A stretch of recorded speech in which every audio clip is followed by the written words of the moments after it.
अंदर आत्मा होती है तो किस स्वरूप में होती है, अभी तक जो धारणा बनी है उसके संदर्भ में मेरे दो पिछले वीडियो हैं, अभी तक जो कॉन्सेप्ट आपके क्लियर नहीं हुए हैं उसी को मैं क्लियर करने के लिए वीडियो लेके आया हूं।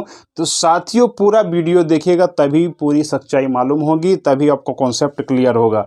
और आपसे रिक्वेस्ट करूंगा कि अभी तक मेरा चैनल सब्सक्राइब नहीं किया तो कृपया चैनल सब्सक्राइब करके घंटी की बटन प्रेस करके ऑल सेलेक्ट। का मूल कारण यही होता है कार्डियो अरेस्ट, चाहे किसी भी वजह से हुआ हो, लेकिन हृदय में दबाव आया, हृदय काम करना बंद कर दिया, हृदय गति रुकी, व्यक्ति की मृत्यु हुई। कभी भी डॉक्टर नहीं लिखता कि व्यक्ति की मृत्यु जो है, कॉज ऑफ डेथ जो है आत्मा के निकलने से हुई है।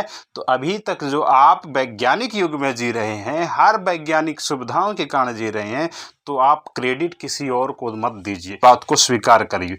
दूसरी बात, मेडिकल में ही दो मुख्य चीजें होती है, एक सर्जरी शल्य क्रिया चिकित्सा, हमारे शरीर के चीड़-फाड़ विभिन्न तरह की बीमारियां दूर की जाती हैं, दूसरा अंग बदले जाते हैं। तो कोई करोड़ों बार ये प्रक्रिया दिन प्रतिदिन बढ़ती जा रही है सर्जरी की। कोई भी डॉक्टर कभी भी ये चैलेंज नहीं किया, ये नहीं पाया कि शरीर के किस अंग को बदलते वक्त या सर्जरी करते वक्त कोई ऐसी काल्पनिक चमत्कारिक शक्ति मिली हो।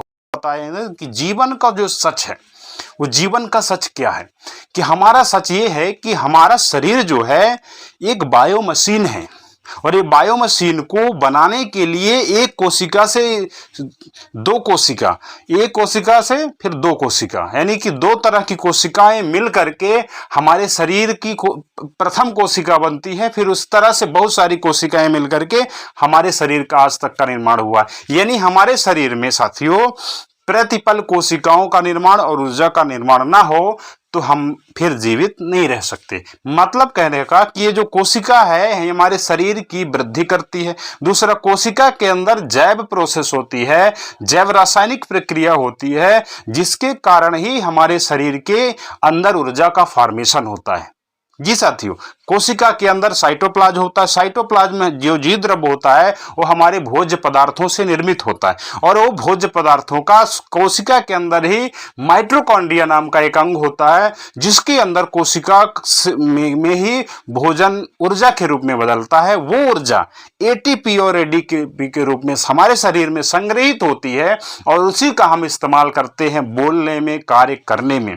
यदि वो ऊर्जा ना मिले, वो भोजन ना मिले, तो और ऊर्जा का फॉर्मेशन किसकी उपस्थिति में होता है? ऑक्सीजन जो हमारे शरीर के अंदर है ब्लड में जाता है, और ब्लड को में जाकर के कोशिकाओं में मिलता है, और कोशिका में मिलकर के इसी भोजन को ऊर्जा में बदलने का काम करता है। और ऊर्जा बदलने की जो प्रक्रिया है, मेटाबॉलिज्म की जो प्रक्रिया है, उसमें कुछ अवशिष्ट पदार्थ बनते हैं, गैसीय पदार्थ बनते हैं, वो शरीर के विभिन्न प्रक्रियाओं से बाहर निकलते हैं। तो ये साथियों जीवन का सच कि यदि प्रतिपल हमारे शरीर में ऊर्जा का फॉर्मेशन नहीं होगा तो ऊर्जा चुक जाएगी, कोशिकाएं मर जाएंगी, ऊर्जा चुक जाएगी, और दीपक बुझ जाएगा। और दीपक का बुझना, दीपक के अंदर से क्या निकलना, यही तो बुद्ध कहते हैं कि हम एक दीपक की तरह हैं। यदि दीपक का तेल ऊर्जा खत्म हो जाए पूरी तरह से, तो दीपक तो हमारे वश में है,